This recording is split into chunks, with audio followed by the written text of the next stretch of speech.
अस्सलामुअलैकुम। Class 7 chapter number 10 page number 133। आज का जो हमारा टॉपिक है उसका नाम है थर्मल एक्सपेंशन एंड कंट्रैक्शन।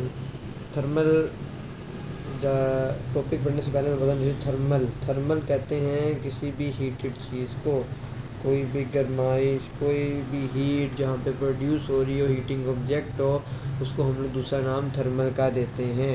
और एक्सपेंशन एंड कंट्रैक्शन, कितना फैल रहा है, कितना सिकुड़ रहा है, ये हमने इस टॉपिक में पढ़ना है।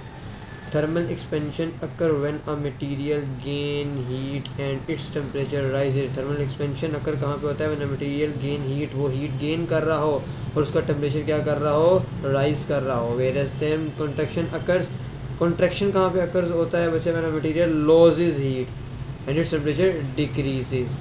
थर्मल एक्सपेंशन कहाँ आकर था? जहाँ पे मटेरियल गेन कर रहा था हीट को, जहाँ पे मटेरियल गेन कर रहा था हीट को, टेम्परेचर उसका क्या हो रहा था? बढ़ रहा था, राइज हो रहा था, बढ़ रहा था। मगर कॉन्ट्रैक्शन जो है वो कहाँ पे अकर थी? जब मटेरियल क्या कर रहा था? हीट को लॉस कर रहा था। क्या कर रहा था? लॉस। उसका टेम्परेचर क्या था? डिक्रीज हो रहा था पूरा पूरा। अब देखते हैं यहाँ पाई कहाँ जाती है। Thermal expansion and contraction occur in all three states of matter. Solid में भी पाई जाती है, लिक्विड में भी पाई जाती हैं और गैसेज में भी पाई जाती हैं। मैंने आपको एक क्वेश्चन इधर बना के दिया, where is thermal expansion and contraction occurs.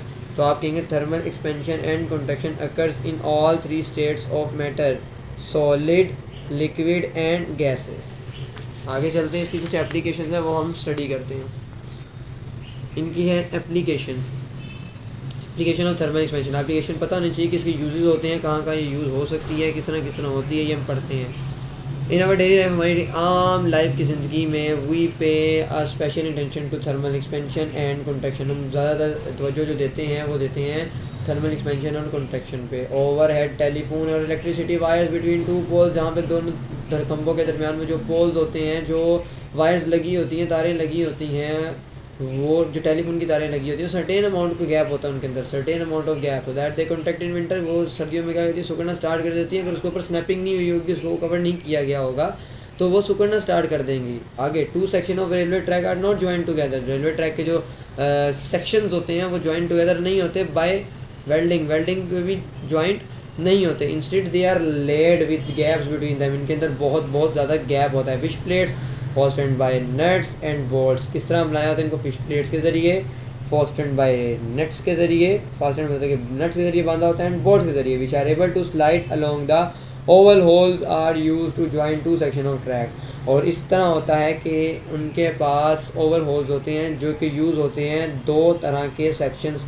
और दो तरह के सेक्शंस होते हैं ट्रैक के, जो ओवल होल्स के ज़रिए, नट बोल्ट्स के ज़रिए, फिश प्लेट्स के ज़रिए बंधे होते हैं, बंध जाते हैं, आपस में जुड़ जाते हैं। व्हेन द रेल्स कॉन्ट्रैक्ट और एक्सपेंड, जब रेल्स कॉन्ट्रैक्ट हो रही होती है, सुकड़ रही होती है और एक्सपेंड फैल रही होती है, the slide along the fish plates, वो फिश प्लेट्स के ऊपर स्लाइड कर जाती हैं, दस preventing the damage of track, जो कि क्या होता है? ट्रैक्स को डैमेज करता है। If there are no gap, अगर इनके दरमियान में कोई गैप्स नहीं होगा, the expansion of the rail will cause it to twist, तो एक्सपेंशन जो होगी वो बढ़ जाएगी। नहीं होगा गैप तो एक्सपेंशन बढ़ जाएगी। आयरन ग्लिडर्स की बात करें तो आयरन ग्लिडर्स में भी यही कॉन्सेप्ट है। Iron gliders are use in the construction of bridges and roof structures. वो कहाँ यूज़ होते हैं? कंस्ट्रक्शन ऑफ ब्रिजेस, पुल के कंस्ट्रक्शन के लिए, और रूफ स्ट्रक्चर के लिए, और बिग बिल्डिंग्स, जो कि छत एरिया होता है उनकी, जो बड़ी बड़ी बिल्डिंग्स होती हैं उनको बनाने और उनको कंस्ट्रक्ट करने के लिए आयरन ग्लिडर्स यूज़ होते हैं। One end of this glider is placed on roller so that it is can move forward and backward. What will be happen if it is not done? कहते हैं कि अगर हम इसको ना करें तो क्या होगा? Thermal expansion and contraction are used for joining two metal. Thermal expansion and contraction, वो दो चीज़ जो चीज़ें हैं वो दो मेटल्स को, दो मेटल प्लेट्स जो होते हैं उनको बनाने के काम आते हैं। These metal, the metal tyres which are fixed over the wooden wheels of the carts are also the result of thermal expansion and contraction. जो मेटल टायर्स होते हैं वो फिक्स्ड होते हैं वुडन व्हील्स में, कार्ड्स में, जो कि किसका रिजल्ट होता है? थर्मल एक्सपेंशन एंड कंट्रैक्शन का, जो कि यहाँ पे मेंशन है पूरा पूरा। Thermal expansion and contraction is also used for fixing axle into a wheel.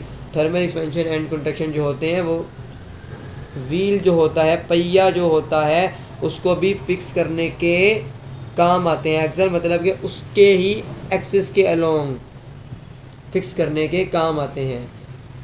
आगे आपके पास एक टॉपिक आ जाएगा engine coolant used in vehicle radiator is another example of thermal expansion of liquid. ये एग्जांपल आ गई है इसकी, engine coolant used in vehicle radiators the example is another example of thermal expansion of liquids. Liquid and gases also expand when they get warmer and they contract when they get cooler.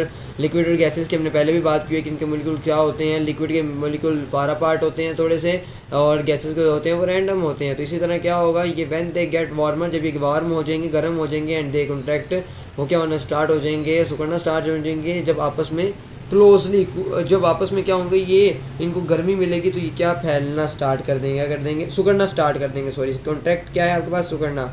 When they get cooler, जब ये ठंडे भी हो जाएंगे, जब ये ठंडे होंगे, गर्माइश मिलेगी, तो ये इनके जो मॉलिक्यूल्स हैं वो कॉन्ट्रैक्ट होना स्टार्ट होंगे। कॉन्ट्रैक्ट होते होते जब एकदम से ठंडक मिलेगी तो ये सारे के सारे अपनी शक्ल जो है, शेप जो है चेंज करके कॉन्ट्रैक्ट हो जाएंगे। For example, the mercury level in thermistor rises when the increase in temperature, जब टेम्परेचर इंक्रीज कर रहा होता है तो मर्क्यूरी लेवल जो थर्मामीटर होता है वो राइज कर जाता है। And fall down with decrease in temperature, जब टेम्परेचर फॉल करता है, डाउन होता है टेम्परेचर, तो क्या हो जाता है, डिक्रीज़ हो जाता है। इंक्रीज़ कब होता है, जब टेम्परेचर राइज करता है, और डिक्रीज़ कब होता है, जब टेम्परेचर फॉल डाउन करता है। ठीक है, ये आप लोगों ने जितना मैंने पढ़ाया है वो आप लोगों ने इसको प्रिपेयर करके आना है और प्रिपेयर करना है।